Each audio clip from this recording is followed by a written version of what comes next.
Good afternoon, everybody. It gives me great pleasure to do another reunion on our Cygnus Alpha Down and Stafe Zoom chats. Will you please welcome reuniting Bill Lyons and Vivienne Cozeens, the director and writer of Season 4 story Games. Welcome. Hiya. First of all, thank you so much for giving up some of your time to have this chat and to share your memories of Blake 7. So before we start talking about Blake 7, how are you both coping at this, these strange and wonderful and difficult times that we find ourselves in? Well, it's a tricky number, I think, because I as a freelance, I'm not working at all, but maybe Bill is writing lots of scripts. Well, I'm still doing Emmerdale, but we start shooting, fingers crossed, end of this month, beginning of next. But I've been revising scripts like mad because there's certain people who can't be shot at the moment, and it's a bit of a nightmare actually.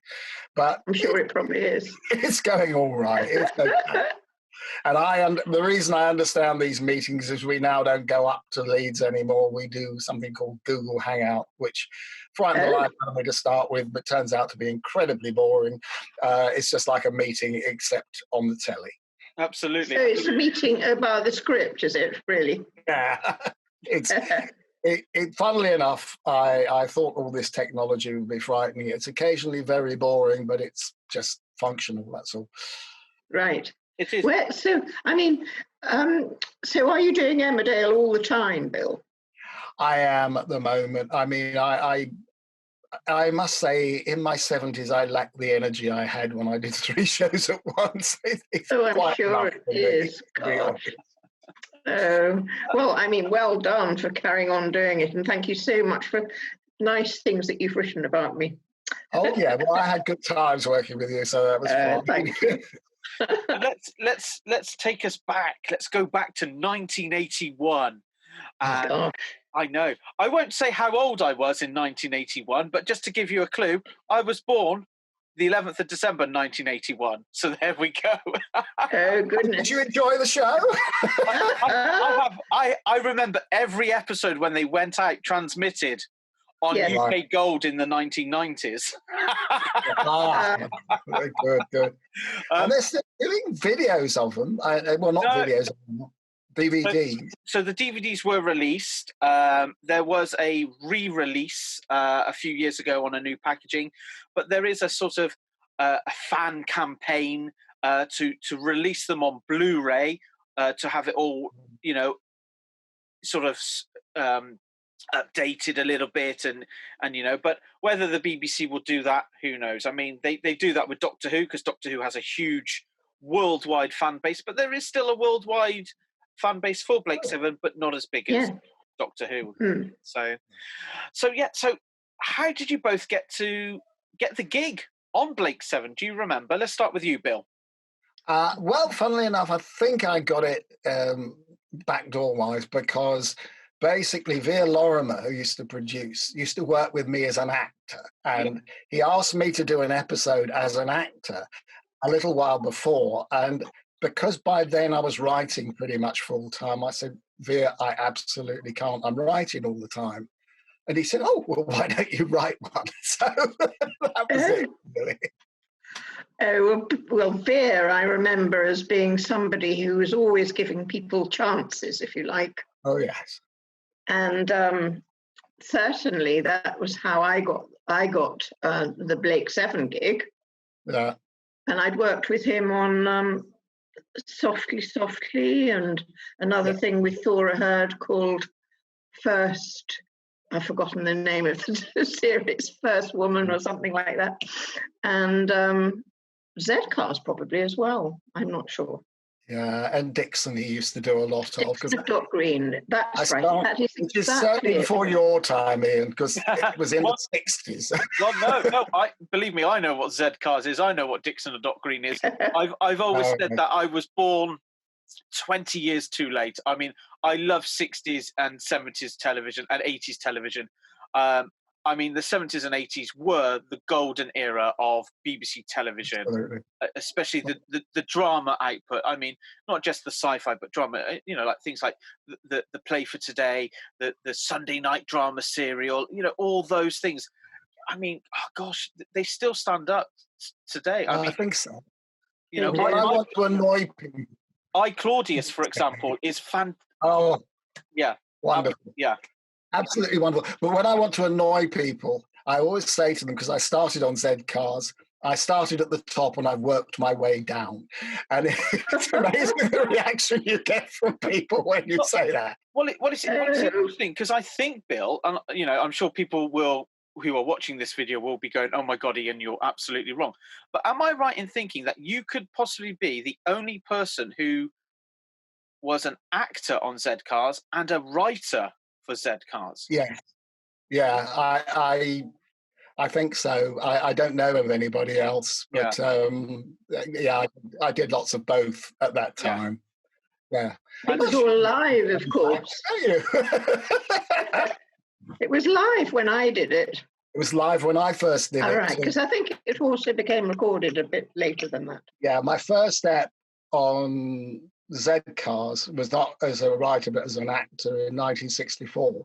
And it was live, and it was absolutely terrifying. And I can remember getting changed because as it was live, you didn't go off in between takes and get changed. I can remember throwing clothes off as I ran across the studio and sitting down for an interview scene, because obviously I was a bad lad. I was always a bad lad.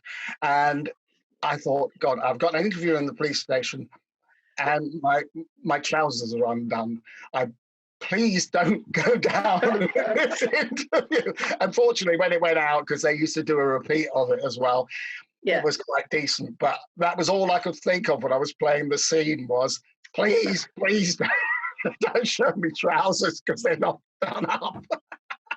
That was live television. When you do it nowadays, people say, oh, it's so exciting. No, it isn't. It's absolutely terrifying. Yes. What do you mean when you do it live? When you do it live, it's completely terrifying. Absolutely. And occasionally, prior to lockdown, soap operas would do that occasional one-off live. I know Emmerdale's done a live, EastEnders has done a live. And that is very, very challenging, not only for the actors, but for the cast, the crew, everyone involved. Yeah. And sometimes you think to yourself, why? So much easier to record the thing. Why? What is the point? And while it was being live, the cast used to play jokes on production team as well. Yeah. Certainly Frank Windsor and Stratford Johns, who was in the Blake Blake 7. He was, and Jimmy. They played because Jimmy struggled with his lines sometimes, and he used to have them hidden around the set. And just before it was recorded, but the live show went out, and it was recorded because it used to be repeated later. And they used to move all his lines, so it'd come to a point when he picked up his line, he thought, and it wasn't there anymore. Oh gosh. It was very, very scary for him. And also I do remember in the one I did, the first one I did, opening a door, and there was a brick wall behind because it was the wrong door to open. So you hastily shut it and go through another door. We just mentioned Stafford Johns, who was in games. Yes. So I want to ask you, Viv, how did you approach? You've gone quiet. Oh, I should be here. Can you hear me? Hello? There we go. I'm back. Can you hear me? Yeah, you're back. Yeah. Okay. So I just want to ask, what was your approach to casting? Well, in fact, I had various different ideas, because really it's up to the director in a way, but you have to liaise with V.A. Lorimer because he was producing it. And I had a film actor actually in mind for it. And then I suggested his name to Veer. Probably he might have been too expensive, but the main thing was that Stratford Johns was actually looking for a main part that wasn't anything to do with what he'd been involved in before. And Ver, who was very much present in the department of producing Blake 7, he said, well, look, let's just go for Alan, which is what we called him, Alan Stratford Johns. Oh, yeah. And so that was how it happened, and he was charming all the way through, really doing it. I recently rewatched the episode, actually, and the scene where he's sort of like he's on the Scorpio's view screen, and he's just basically giving a load of plots and dialogue, and he's just reeling it off. And as an actor, you can see that he's enjoying saying it, and he's giving it the conviction. Oh, I think he did. But he hasn't got a clue what it means. What he was saying, what any of it was. No. Yeah. That's possibly true, I suppose. but a wonderful, fantastic performance, though. It was, really. But he was used to learning things very quickly, for having been on Z-Cos and Softly, really. Yeah. So he, that wouldn't have been. He wouldn't have analysed a lot of that. One of the other sort of standout performances in that episode is David Neal.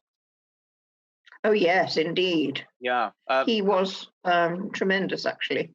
Yeah. What made you decide to cast him? Do you remember? I think he was actually he was an associate or a friend of Ver. Right. And so I met him and went along there. But I think he'd obviously done some other work with Ver. And as I was, a new director on the series, I just went with it. But he ended up being extremely good. Yeah. As you said. Yeah, absolutely. And Bill, the casting, were you happy with the casting? Did when you were writing it, did the cast, was that the sort of thing you imagined whilst writing the script? Yeah, I mean, I must say, the fact that Alan didn't understand some of it, I must confess, I don't understand some of it. I remember there was a moment when we did a Blake 7 thing before, with a very earnest fan was explaining to me the scene I'd written, where the speed of the ship was balanced by a black hole pulling in the other direction, and was explaining to me the problems with the science of that. And he looked extraordinarily disappointed when I say, I don't understand any of that, I just make it up. And he looked no, don't say that. He looked remarkably disappointed, but I just found it such fun to do. And to be honest, I normally, at that time, less so now, but I used to do very serious things, and it was such fun. And the great thing is, I used to worry about, I think the audience is bored. But if you do Blake 7, you can blow up a planet. But, there is no way that anybody's going to get bored if you just go along with the fun of it. Well, it's not as if you could blow up a planet in Emmerdale, is it? Well, I've tried, but they've always turned it down. The bit that I enjoyed doing the most was the filming part, really, because it was very exciting, that bit. There was some really nice location shooting in that one, wasn't there? Mm. Yeah. And we did that down in Cornwall. I think it was Cornwall. Yeah. Okay. I'm sure the fans watching will be shouting at the screen saying exactly where it is. Yes, they probably will know exactly. Absolutely. I can remember it was a National Trust property where we shot it, and there were caves and things. Yeah. And then it overlooked the sea. Mm-hmm. And we were it was a couple of weeks of shooting. Right, okay. And I got sunstroke. I went back to the BBC with sunstroke at the very end of it, because I hadn't any idea. When you're working outside, you don't necessarily think about putting a hat on or anything like that. Yeah. And I hadn't.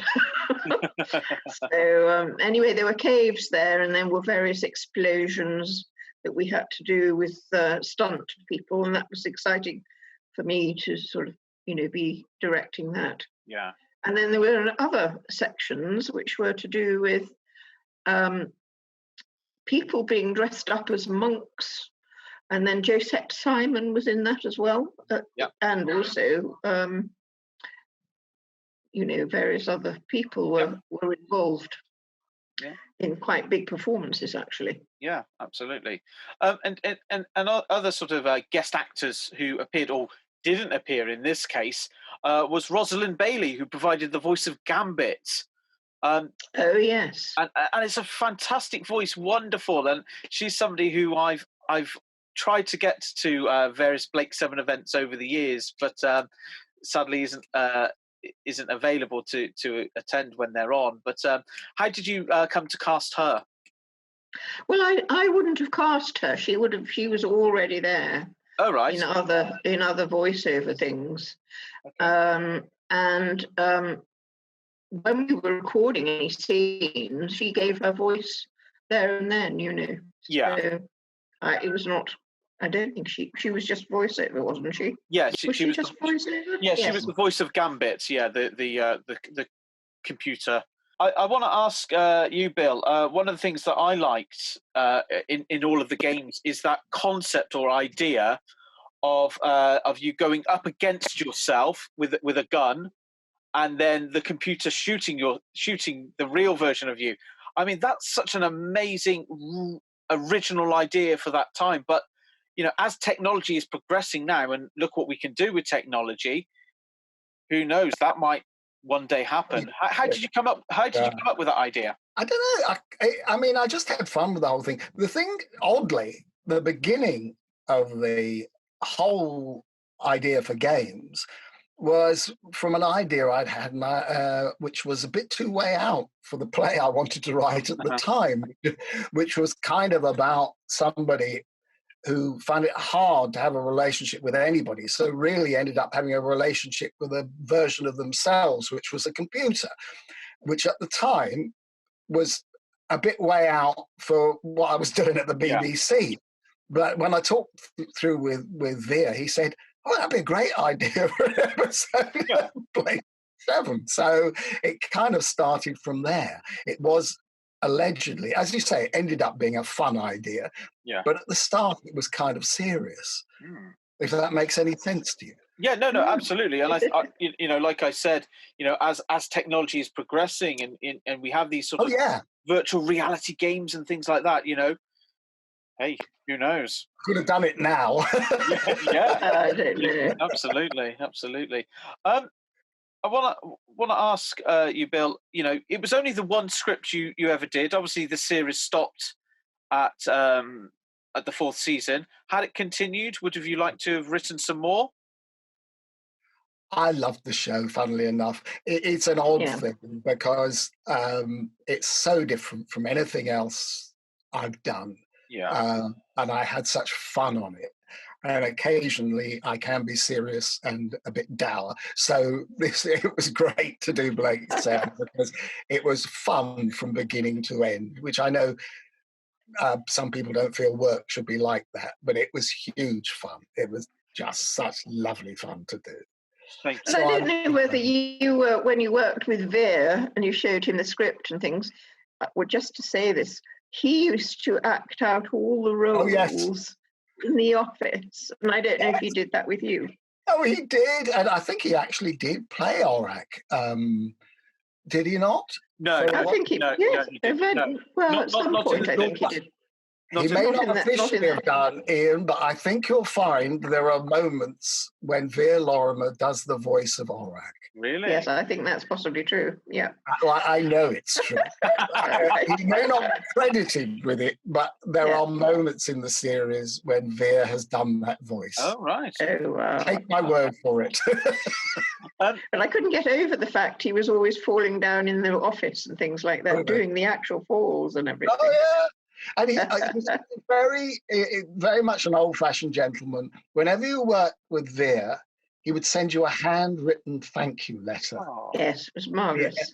At the end of it, and at a time where everybody was starting doing things on computers and typewriters, but Veer never stopped sending you a handwritten note at the end of everything. I think he made everybody feel quite special. that had He worked did. in a nice way, in a lovely way that people don't have the time for often now. He really was very, very kind. Yeah, I mean, every time I've people have shared their memories of Veer, it's always been really nice things that they've said about him. So thank you, Viv. Obviously, you worked on another story for Blake 7, so I'm sure we should quickly we should have a chat about that. What are your memories of Sand? Sand. I loved doing Sand. It was a completely different type of thing. Yep. Which was all shot in Ealing Film Studios, Yep. a whole lot. And that was quite a big event there. Mm-hmm. Because not very many of the programs were all shot on film, but all in a studio, if you like. Yeah. And so they had the set was all green sand, which was supposed to extract the sexuality out of men, and that was the character that Jackie played. Yeah. With Stephen Pacey. Yep. So there were some marvelous situations there where the two of them were really giving a marvelous performance as well, I think. I think it was also one of the earliest jobs for Daniel Hill on television as well, I think. Absolutely, one of those. And then he went on, I'm afraid I can't remember the name of the series that he was in. Waiting for God. That's it. And he was really well known and everything then. But I had worked with him before on a series called Accident, which was produced by Joe, and I've forgotten his surname. The producer had worked with him a lot, or worked on the series a lot. And then he was the one who produced, just thinking of the other police series that was on at the time. And I got asked if I would be the production manager on this series called Accident. Oh, right. Dixon of Dock Green. He worked on Dixon of Dock Green. And then I worked on Accident, a series which was about 7 different views of an accident. And they were looking for a 17-year-old actor. Yeah. And Daniel, I'd worked with him on my very first training production that I'd done at the BBC when I was doing the director's course, and he did a marvelous job on that. And so he came along, and he was fabulous in it as well. Yeah. So and then there was Stephen Yardley as well, who was well known for all sorts of things.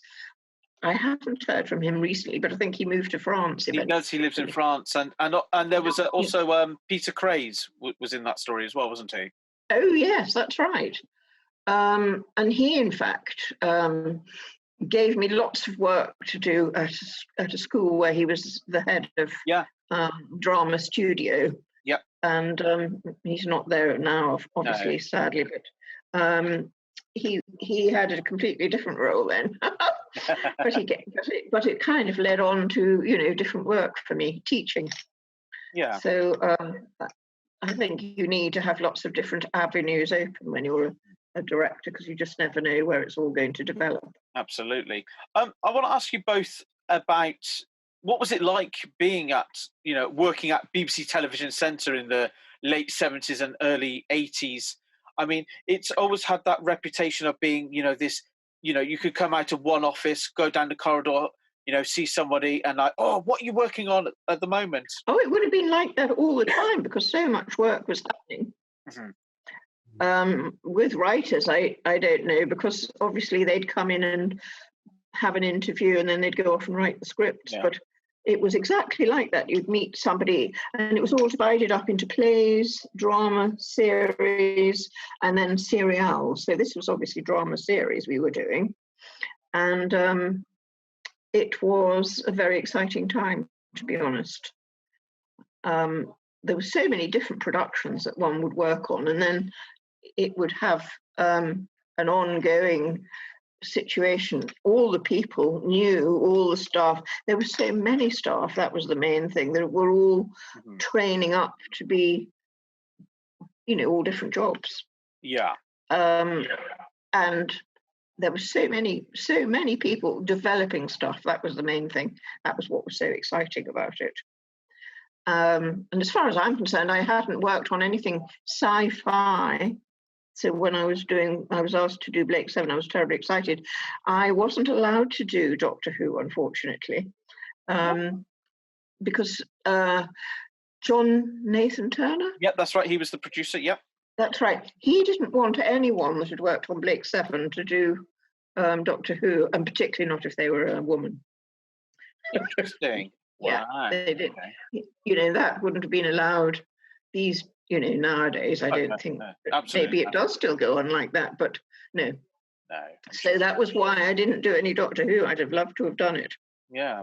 I mean, Bill, you appeared in one episode of Doctor Who, didn't you? One story, The Enemy of the World, as a young actor. Yeah, very famous episode because it got lost and then it was found many years later. So it's that was interesting. It was a great time, by the way. Back to your original thing, it was a fabulous time. I mean, it was still going like that when I used to be in the BBC, when the early days of EastEnders and all that. It was a lovely time to be working, and it was much more. Everybody knew everybody else. Also, as a writer, what was interesting in those days was you'd have an idea and it could be done within months. Nowadays, when you have an idea, it goes through so many processes that if you're my age, you think I'll be dead before you do that, so I'll do something else. I mean, everything was so instant then, and everybody knew everybody. And things happened, you could go, I shouldn't say it, but I spent a great deal of time in Albertine's wine bar opposite the old threshold.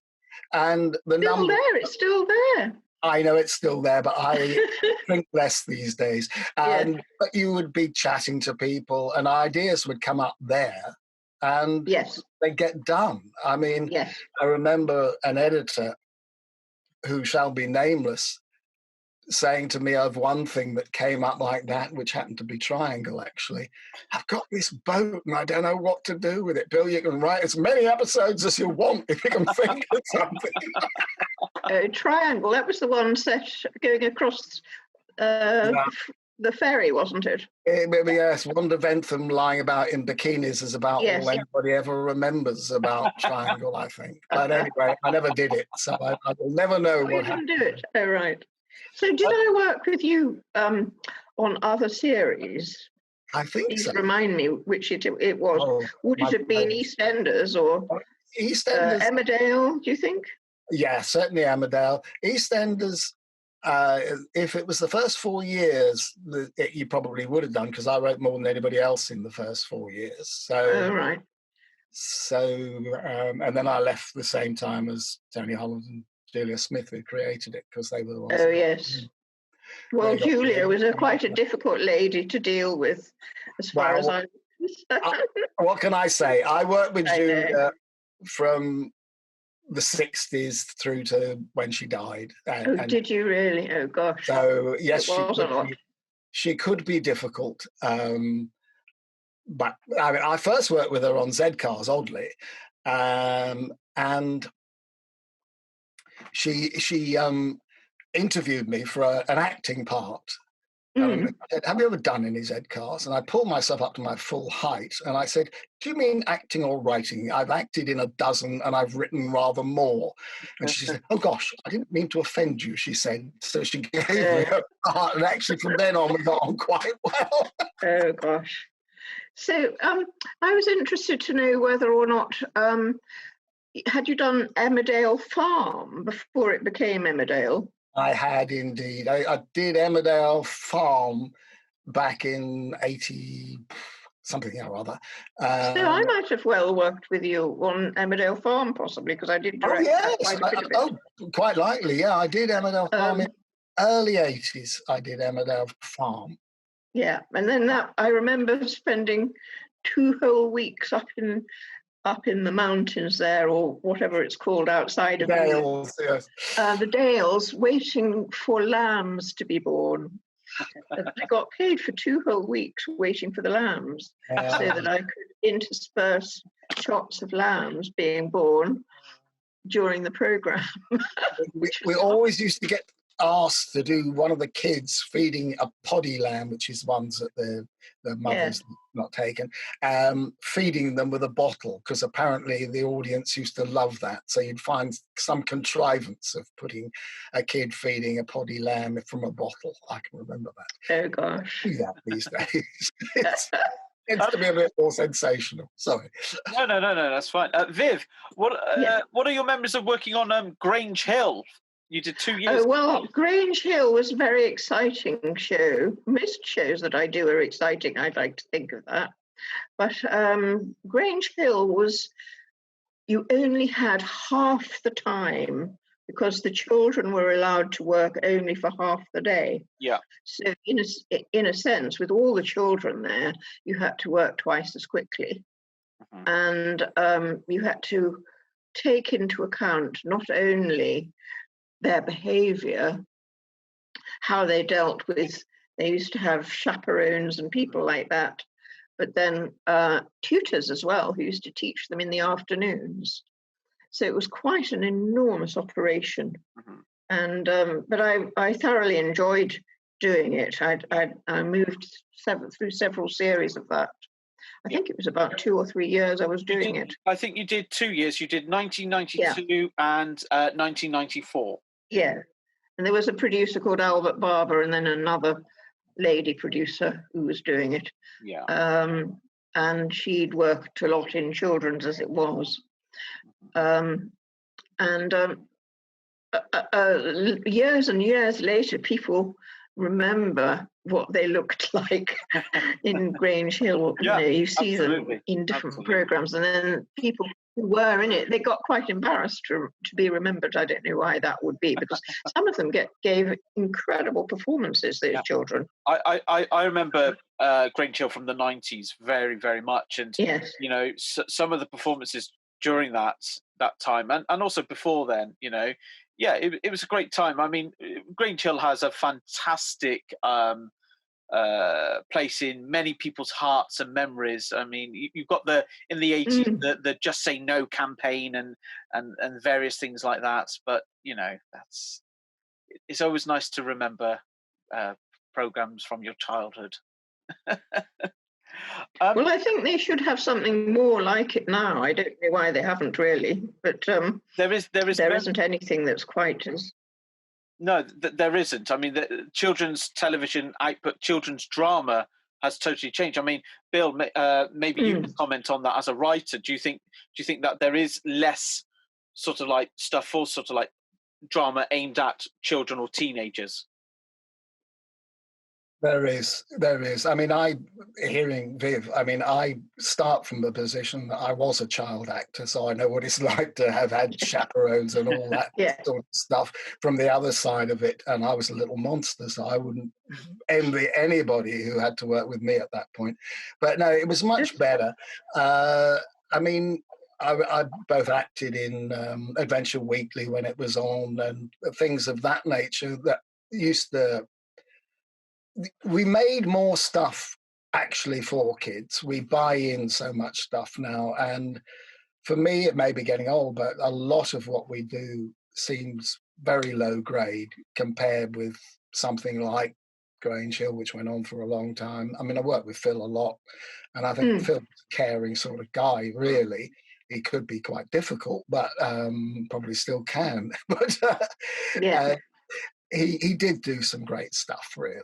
And he created some good stuff, you know, not just Grange Hill. I think a lot of the stuff he created over the years was a long way ahead of anything that's on children's television at the moment, in my view, anyway. Yeah, no, I would agree with that, yeah. You know. I've got to ask you, Bill, because I've got you here, what are your memories of El Dorado?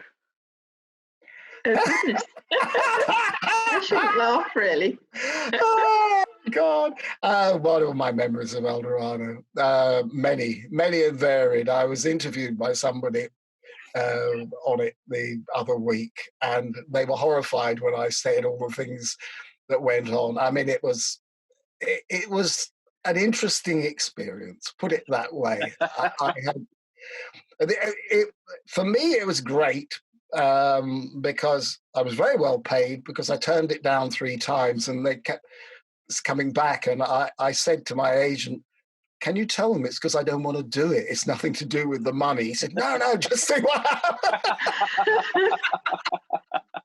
But it was interesting that was, one of the things that came along, that everyone enjoyed working on that, I think, that I know. Certainly I know a director called Nick Prosser who was... Oh, I remember Nick.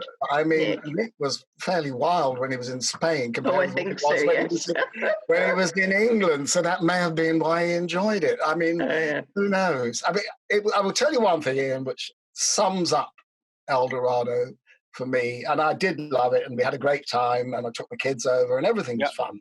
But to sum it up, Tony Holland, Julia Smith, who created the show, asked me to come over before it started. And I went over, I landed in Spain, and there was a chat with a thing like you get in airports that said Lyons on it. So I followed him, and I got into this cab, and I said, El Dorado, and he said, yes. We arrived at somewhere in the hills, and he pointed to the house. And so I went, yeah, fine. I went there. They had no idea who I was or what I was doing there. He'd driven off by then. So my first memory was I was stuck in the hills of Spain with nobody there, my luggage, and I went into a bar, and it shows you how different you are in your younger days. I thought, someone will come. I got myself a drink, and sure enough, somebody did eventually. I said, oh, I'm sorry, there's been a bit of a mistake. And that summed up my time on El Dorado, really. That, and because Julia had such a reputation, the day when she and Verity fell out, when we were in a meeting room down the corridor and rushed to the window to see one car depart and wondered what had happened. We didn't find out for a day. But those are my major memories, I think. Oh, gosh. Oh, dear. Yes. Gosh. Well, I'm afraid we're about to run out of time. I mean, I could speak to you both for hours and hours about so many different projects you've worked on. But coming back to Blake 7, you both worked on it in its final year. Had it continued for a 5th year, or would have you come back? Well, I'd have definitely would have been thrilled to do it again.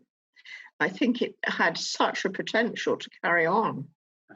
But I think it was mainly that the scheduling of having Doctor Who as well was very, very expensive for the BBC, the drama series, and that was why it wasn't. But then I think that there was an idea of doing it again, but not with the BBC, possibly with Sky, which I know Paul Darrow was working on. But sadly, that didn't happen. But I think if it was, if they tried to do it again, it would be difficult, I suppose, to reproduce it. But I think it was a contained science fiction program, which really Doctor Who is a completely different story, a different feel to it. Yeah, oh, absolutely. And I think there is a need for a sci-fi thing. But it was very expensive because we could only I only did 2 in a whole year of contract. Yeah. So, but then all the visual effects took ages and ages to do.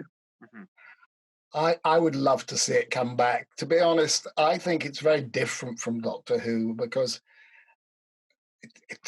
it was a little bit camp and very, very funny. And I think there's a place for it. I think Doctor Who, though wonderful, takes itself very seriously. And I don't think Blake 7 took itself quite as seriously as that. And I think people would love to see a show like that. I think they would, and I think it should be repeated in a way. I think they did try and repeat some of them. I'm not sure. Well, they were shown on UK Gold, like I said at the start of this interview. You know, that's how I discovered Blake 7 in the 90s, was on the UK Gold repeats. Oh.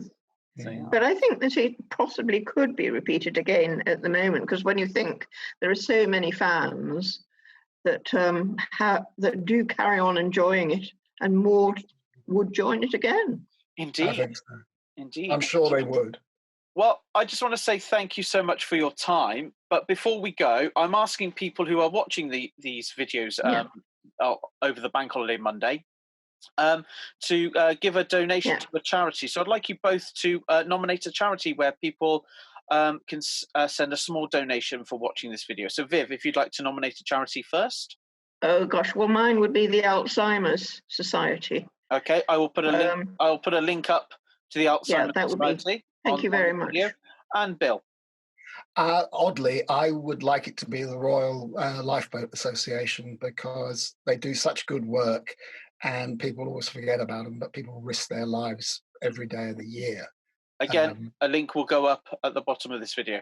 So thank you so much for your time, and I wish you all very well. Stay safe, and thank you again.